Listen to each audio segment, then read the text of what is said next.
Hi, my name is Mike Aben and welcome to Children of a Dead Earth, a realistic take on a combat space simulator. And what we are doing in this series is going through each of the campaign missions and going for gold with each of them. And this being the fourth episode of this series, we are on the fourth mission, A Small Diversion. Rendezvous with a research craft.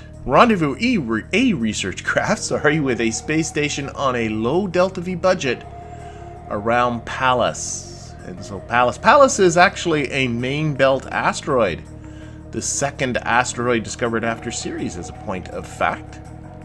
And actually spent some time as a planet for a little while. It was the 10th planet discovered in our solar system, along with Ceres, which was the 9th. Pluto at that point was not yet discovered. This was in the 19th century. And then it became readily apparent that actually both Ceres and Pallas were the larger members of a much more numerous body of objects, which of course we now know of as main belt asteroids. And so both of them were demoted, if you're going to use this word, to not being planets anymore, and now I guess are dwarf planets, or whatever it is you want to call them. And if that sounds very familiar to all of the Pluto fans out there, it's because it's exactly the same thing, isn't it? Pluto spent some time as a planet until it was readily apparent that it was also a larger member of a much more numerous body of related objects. So if you are a Pluto fan, maybe you should think about poor Pallas here. Anyway, why don't we get on with the mission? The challenge in this mission is actually the fact that we have a very tight Delta V budget, and that connects down to what we need to do in order to get gold. So let's take a look at our records. The first record here is we must do this in less than 1 day and 1 hour. And then we need to do it in less than 7.45 meters per second. And yeah, you heard that right, and I will be talking a little bit about this number as we progress through it. But this is actually the one we're going to go for first. I'm going to do this one first, and we'll talk a little bit about Delta V and the like. Okay, let's get started. Again, we'll skip the briefing because I'm assuming if you're going for gold, you've already tried this at least once before.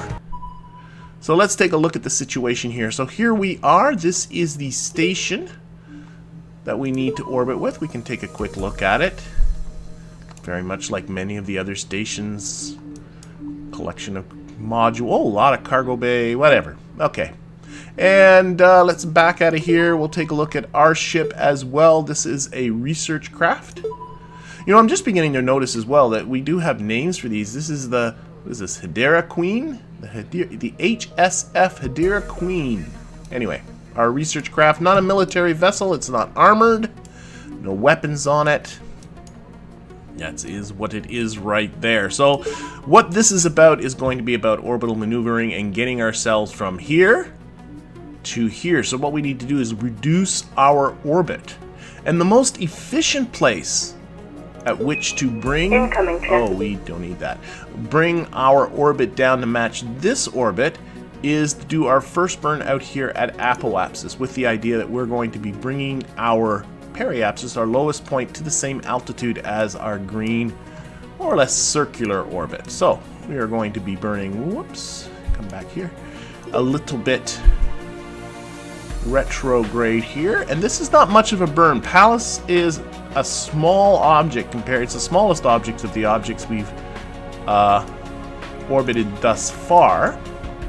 So it doesn't take a lot. You can see here just 4.45 meters per second in order to bring down our orbit. Let's actually zoom in here on this point. I really want to get that because Delta V is a big deal. I want to get this as close, as perfect as I can.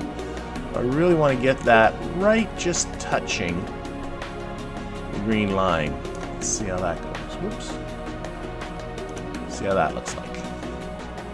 That's close enough for now. So here we are coming in. You can see we are coming in, you know, by advancing the time a little bit, we can see that we are coming in behind the station. We are behind there. So we're not being able to rendezvous with the station just yet, but we'd love to have our rendezvous happen right there. So I'm going to show a feature I haven't shown yet.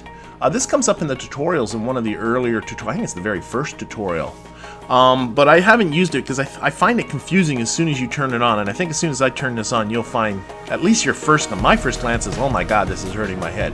But right now, the frame of reference of motion here is Pallas. Sort of everything, Pallas is thought of as being stationary. In space, of course, nothing is stationary, but Pallas is going to be our frame of reference for all our velocities. It remains stationary in the view while everything else orbits around. It would be perfect sense as an object, but you can change it to the other object, and I'm going to change it to the cargo station, and immediately our trajectory becomes, whoa, oh my goodness gracious, what the heck is all this?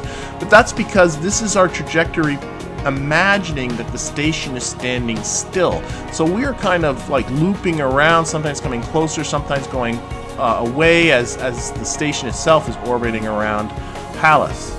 But the advantage to this is this point right here, we'll zoom in on it, is the point where we come in contact with the orbit. And because this is now stationary, you can see as I move this around, you can see Pallas rotating. But the actual station itself is not moving in time, it's stationary in time.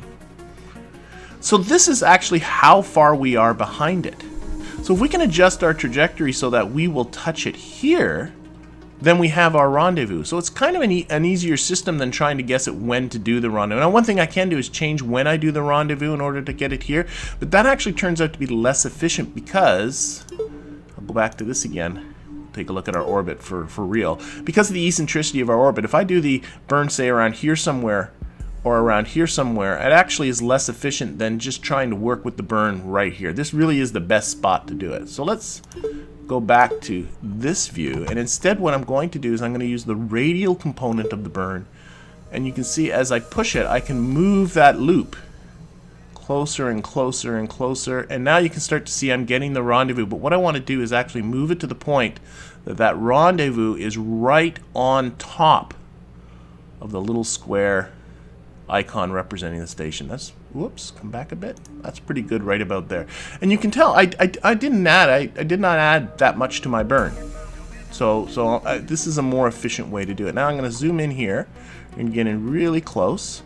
And I really want to get this, if I want to do this as efficiently as I can, I'm going to try and get this so I can see it and I can see these guys. Yeah. So I'm going to burn a little bit more retrograde, kind of bring that. I want to get that as close to being right on there as I can get it. Actually, I think that's pretty good right there. I'm going to go with that. Now, if I click on the actual little rendezvous or join fleet indicator here and say join fleet, this costs me 27.1 meters per second. That is actually entirely realistic. That is about what it should be. I actually, after struggling with this mission for some time, and I finally got frustrated. I actually looked up what the mass and radius is of Pallas. I took a screenshot of the orbits, estimated what their actual distances and altitudes were, and calculated for myself what the delta V should be when I was having trouble meeting this tiny little 7.45 meter per second requirement. And what these kind of numbers that you see here, the about 5 meters per second for the first burn, and about 27 meters per second for the second burn, that's about right. That physically is about as good as you can do. However, in this game, well, you can actually do a little better. We can break physics just a little bit here. So what you do is you come here a little bit ahead of it, and you try to join. I gotta make sure, actually, before I do that, which way is ahead? That is ahead. You can tell by the time indicator which way is ahead. It's hard to tell on the loop. So this is a little bit ahead of the burn. Do a join again, and now all of a sudden it says 2.83 meters per second.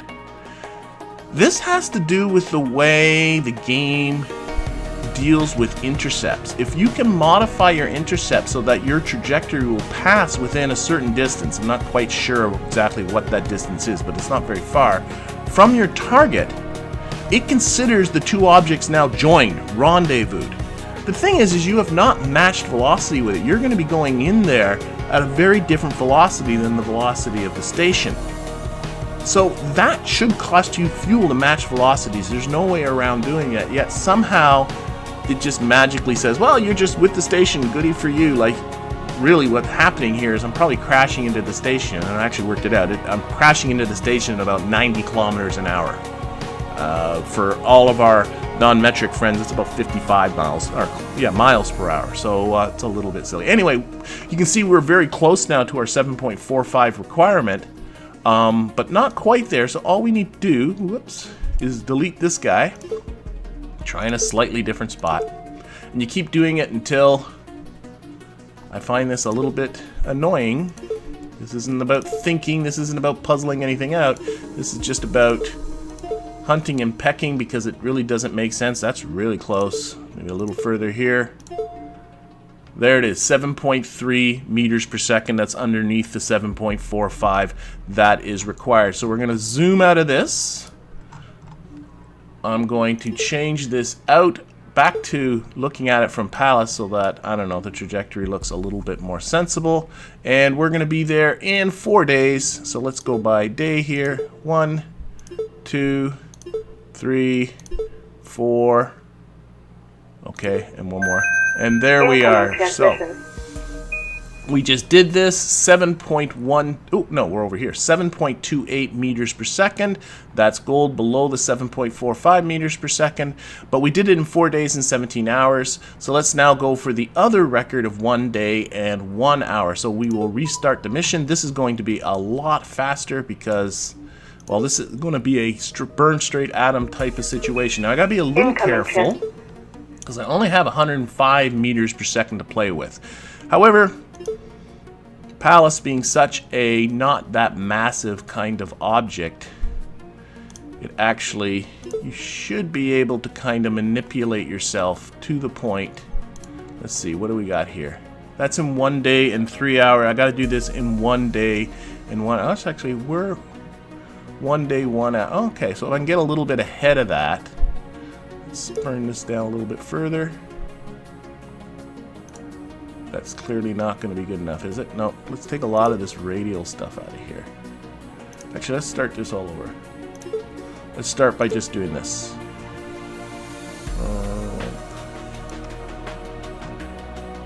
Again. Okay, getting there in 3 days. That's obviously not good enough.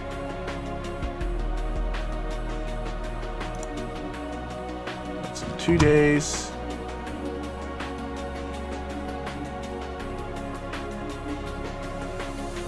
Got it pretty much 1 day, 1 hour, right? Let's see, 1 day, 1 hour. About there. That's about, we got to get there before that. Okay, let's try, whoops, a little bit of radial, kind of push it that way. Ooh, that's getting close, I think. 2 days.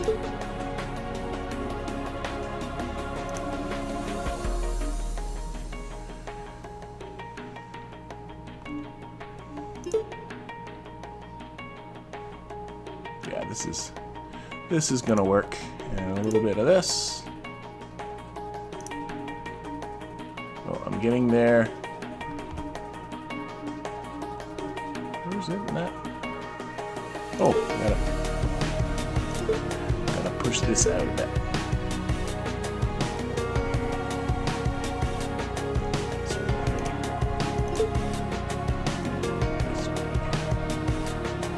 Pretty close, but there. Let's go back to cargo stations route. Okay. Push that towards the cargo station. That's in 1 day, 7 hours. That's not good enough. So more retrograde. Less of this part. 1 day, 8 hours. Getting closer. Retrograde.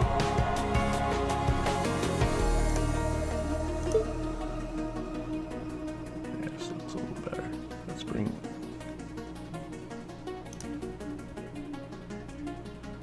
17 hours. Can I match here?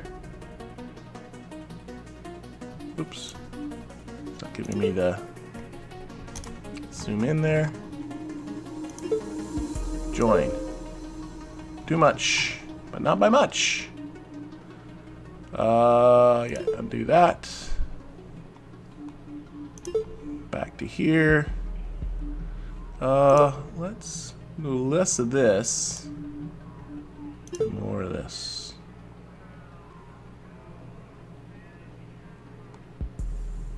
Actually, less of this.